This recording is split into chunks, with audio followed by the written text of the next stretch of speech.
बाबर आजम भाई साहब बीबीएल खेलने के लिए ऑस्ट्रेलिया पहुंच चुके हैं और उनकी थोड़ी सी पिक्चर्स आ गई हैं। अब उन्होंने खेलना है बीबीएल। वो उनकी ख्वाहिश है कि वो सारे मैचेस खेलें बीबीएल के। तो ठीक है जी, बिग बैश लीग खेलें आप। अच्छा है, ऑस्ट्रेलिया की लीग है, क्योंकि इससे काफ़ी ज़्यादा फ़ायदा कि ऑस्ट्रेलिया एक मनी तनी टीम है। ठीक है, कुछ छोटी मोटी टीम तो है नहीं है। दूसरी तरफ भाई साहब शादाब खान साहब भी ये लीग खेलने के लिए पहुंच गए हैं। तो मजे की बात पता क्या है, हसन नवाज की जगह पर T20 वर्ल्ड कप में शादाब की वापसी करवा रहे हैं। अब आप ये देखें कि अगर T20 वर्ल्ड कप खेलना ही था तो कम से कम 2-3 महीने पहले ये जो साउथ अफ्रीका के खिलाफ श्रीलंका के खिलाफ T20 के खासकर जो सीरीज हुई है तो उसमें डालना था ना। फिर जब आपने हसन नवाज को बाहर किया था T20 सीरीज में, ये ट्राई नेशन सीरीज में भी बाहर किया, उससे पहले मेरे ख्याल से साउथ अफ्रीका के खिलाफ जो सीरीज हुई थी T20 में उसमें भी नहीं खिलाया था उसे। तो उस टाइम बुलाते ना शादाब को, वो खेलता आकर उधर परफॉर्मेंस देता तो चलो फिर भी आप कहते जी ठीक है जी, परफॉर्मेंस दिया, अब सिलेक्ट हो सकता है। बगैर परफॉर्मेंस के आप सिलेक्ट कर रहे हो।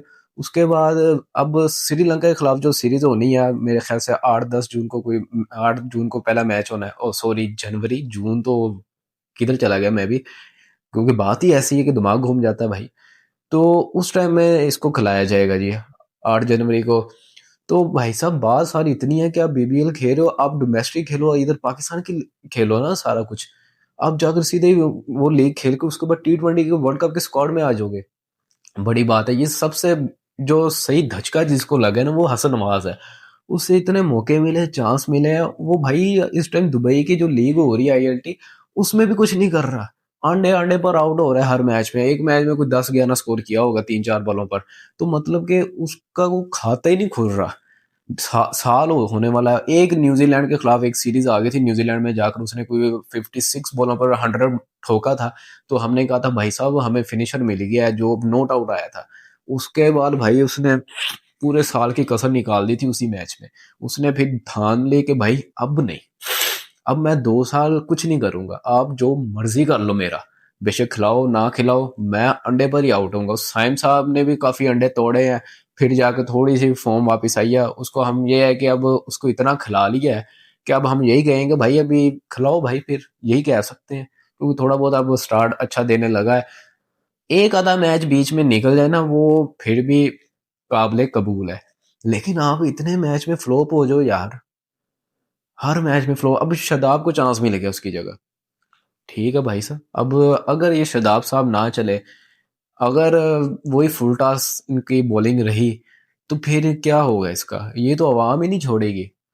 किसी ने कुछ नहीं कहना, अवाम नहीं पकड़ना। फिर अवाम ने कहना कि इसको हमारे हवाले कर दो बस। सबसे पहले तो बोर्ड को पकड़ेंगे ना। क्रिकेट बोर्ड कौन है? चेयरमैन। चेयरमैन को अवाम सवाल पूछेगी, पकड़ेगी भाई साहब ये आप किस बेस पर, किस परफॉर्मेंस पर आप लेकर आए हो शादाब खान को, ये तो हमें बताएं। तो लेट्स सी भाई, ये ऐसे ही भाई पाकिस्तान में ये चीजें चलती हैं, जिसकी वजह से हमारी क्रिकेट जो है वो आगे नहीं जा पा रही। यही वजह है। जब तक आप डोमेस्टिक में रगड़ा ना खाया हो, प्रॉपर तैयार होकर ना निकले हो ना, तब तक नहीं हो सकता। एक साहिबजादा फरहान नजर आता है जो प्रॉपर ऐसे लगता है कि भाई उसने डोमेस्टिक में काफी ज्यादा स्कोर रन किए हैं, सेंचुरीज की हैं, काफी परफॉर्मेंस के बाद वो फिर आया, क्योंकि उसकी एज ही 30+ हो गई उसको टीम में आते आते। एक आधी बार बीच में चांस मिला है, नहीं चला, फिर वापस गया, दोबारा डोमेस्टिक खेला। वो एक, हम उस पर तनकीद नहीं कर सकते। अगर नहीं भी अच्छा खेल रहा होगा ना, बाहर भी होगा, ड्रॉप भी होगा, फिर भी हम कहेंगे यार चलो डोमेस्टिक तो खेलता है ना, अब ये खेलेगा, फिर परफॉर्मेंस देकर वापस आएगा। इन प्लेयर्स का हमें पता ही नहीं है कि डोमेस्टिक किस टाइम खेलते हैं। ऐसे ही मुंह उठाकर उसको उसको टीम में डाल देते हैं। बाबर की वापसी ऐसी हुई थी, चलो ठीक है वो बड़ा नाम है, ठीक है उसको चांस देना चाहिए। जिस तरह की हमारी परफॉर्मेंस है T20 में, हमारी टीम है, चलो थोड़ी बहुत स्टेबिलिटी दे देता है बाबर। तो शादाब का तो कोई नाम ही नहीं बनता था, पता नहीं कहाँ से आ गया।